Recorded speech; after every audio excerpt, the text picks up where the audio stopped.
Le jour dernier, il y a encore, et j'ai entendu dire que le ministère en charge du développement communautaire a dépensé en espèces environ 399 millions de francs CFA,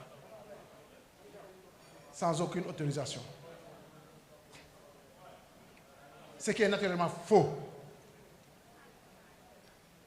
puisque le budget en question, effectivement, émane d'un compte du fonds de calamité, qui était destiné pour d'autres utilisations.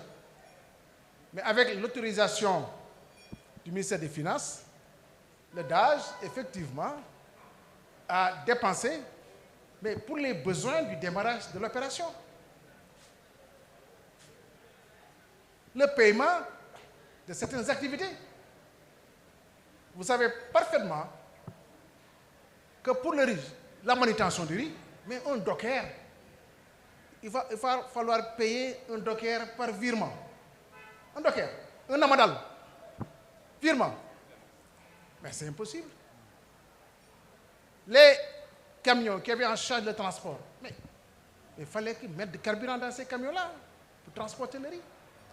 Donc c'est l'ensemble de ces dépenses qui nécessitaient de l'argent frais au départ, mais qui ont été réalisées et justifiées. Dans un contexte d'urgence, dans un contexte particulier, mais vous le savez, dans ce contexte-là, il n'y avait plus de procédures de marché public. Et c'était à travers, à l'échelle internationale, dans tous les mondes. L'autre question soulevée, j'en ai parlé dans un de mes postes, c'est l'invention de surfacturation. Par souci de transparence et avec beaucoup de célérité, de passer par la procédure de marché d'appel d'offres direct, accéléré. Mais quand il y a des offres, et les fournisseurs qui respectent, ou les soumissionnaires, qui respectent les critères de disponibilité de stock, de capacité financière, mais aussi ayant présenté les prix les moins chers, mais ils sont naturellement attributaires. Deuxièmement, je l'ai dit, monsieur le vérificateur, qui fut conseiller municipal à Nguéro, mais était un politicien. Le référentiel sur l'arrêté 0071-11 de mai 2013, mais est un faux référentiel. Mais comment un vérificateur de la Cour des comptes peut aller donc s'adosser sur un arrêté caduc pour sortir une surfacturation de son imagination? C'est parce que tout simplement, moi je considère qu'il faisait partie des tops du parti PASTEF qui était niché dans l'administration centrale.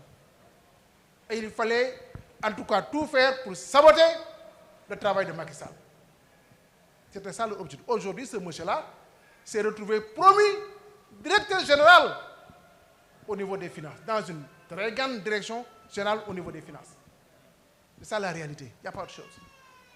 Donc, moi je voudrais rassurer mes partisans, mes amis, que en tout cas, sur Covid, sur l'histoire de la Covid, il n'y a rien à voir. Il n'y a absolument rien. Au contraire, et ça je ne l'ai pas dit en haut, mais je d'abord que je l'ai dit. Il y a un point qui est Macky Sall.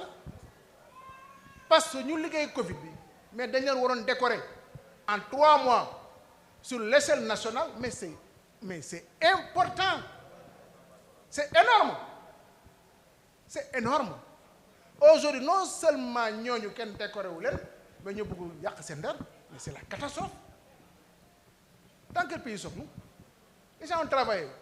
Ils ont passé des nuits et des nuits sans dormir pour satisfaire les Sénégalais.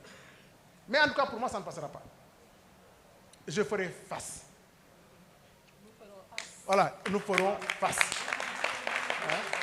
Voilà, parce que, voilà, moi j'ai la conscience tranquille. Je n'ai aucun problème.